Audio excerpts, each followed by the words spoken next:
Hey, good to see you guys again. Dr. Reynolds. And as always, your favorite Dr. Coltrider. And always your more favorite, Dr. Reynolds.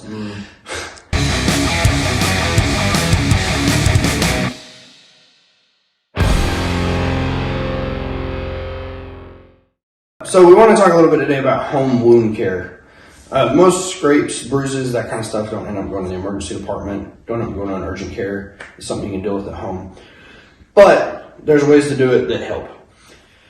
Most important thing for you as a parent, as an individual, make sure you're up to date on your tetanus vaccine. If you are not, when you go to the doctor, they're going to give it to you if you have any kind of cut, bump, or bruise on the open skin to the air. Most adults only need it every 5 to 10 years, but make sure you're up to date on it. It's also got a little stuff in there to help you against some of the, what we consider common cold, but can last for like 3 months. Other things to do, so let's talk about just like an open wound, any kind of small little cut, any kind of take skin off type abrasion. Biggest thing you can do, what we're going to do if you come to the ER or the urgent care, stick that under the sink. It needs to run under running water. We say pressurized water at the hospital, but studies have shown if you stick it under the sink for 2 to 5 minutes is the best thing you can do. It prevents infection. They say the solution to pollution is dilution. The more fluid we get in it, the more we wash that bacteria out, the cleaner the wound will be.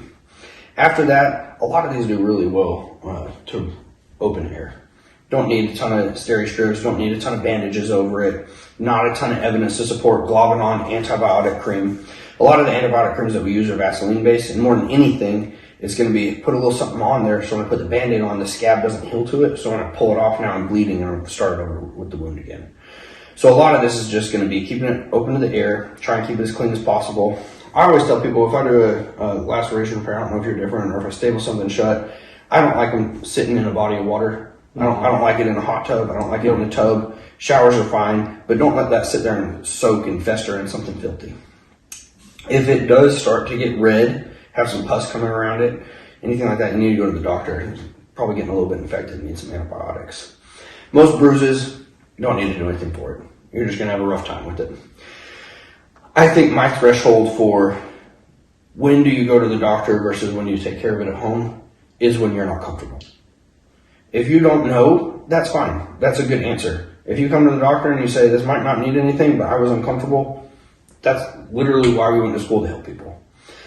If it is a teeny little cut, you feel comfortable with it, you don't want to go to the doctor, some of the skin glue that we use at the hospital, you can buy over the counter now, Walgreens, CVS, put that together. Most will stay on for a few days. Most of your small wounds, if we're just going to talk about healing times, face, head, chest, back, tend to heal in, we just said 5 to 7 days most. For some reason, well, we know the reasons, but as wounds get farther away from the heart, farther down the line of circulation, vessels are smaller, hands, feet, things that are farther down, it would expected healing time about 2 weeks, at least. So, any questions about this stuff? Again, you guys can feel free to reach out to us. Is there anything you wanted to add to that?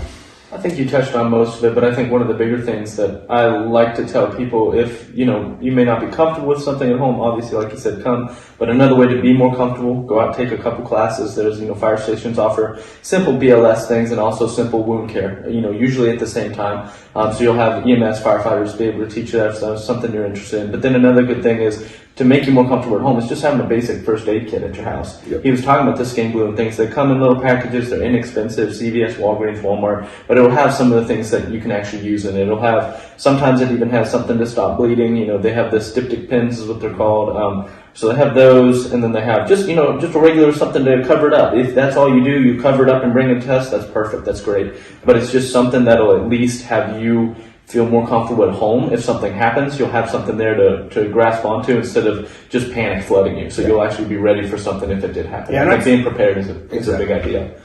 Yeah, I'd say the vast majority of wounds, even before I went to the doctor, I'd stick them in the sink for a while. Yeah. Just to keep it clean. Absolutely. And I think he makes an excellent point.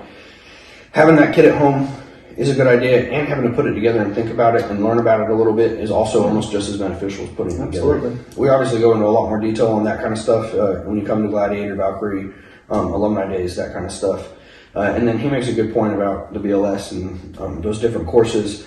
I don't think there's ever a time when you have too much education about your own health. So if you guys want to sign up for those classes, I encourage everyone who comes to Gladiator and Valkyrie, you should get your BLS license certification, or at least go through the course. know how to do CPR on a kid at home, know how to do Heimlich maneuvers on a kid at home in a way that's up to date. Absolutely. And if you guys haven't looked at that product yet, we talked about Alumni Day. If you weren't there and this is your first time hearing about it, there's a device called the D Choker. It's an awesome device. If someone's choking in your house, you can put it on them and pull the foreign body out instead of doing the Heimlich maneuver like we used to. And they have the most brilliant marketing I've ever seen. Their marketing page is almost exclusively just lives that they've saved. So it's a pretty cool device to look into. It's a lot cheaper than you think it is. Any questions you have, reach out to us. If you don't know how to get a hold of us, then you need to come to Gladiator and Valkyrie and we'll get in touch with you. Keep living every minute. Dr. Reynolds. Dr. Calltrider. This video is not sponsored by the D Choker. It is sponsored by Budweiser.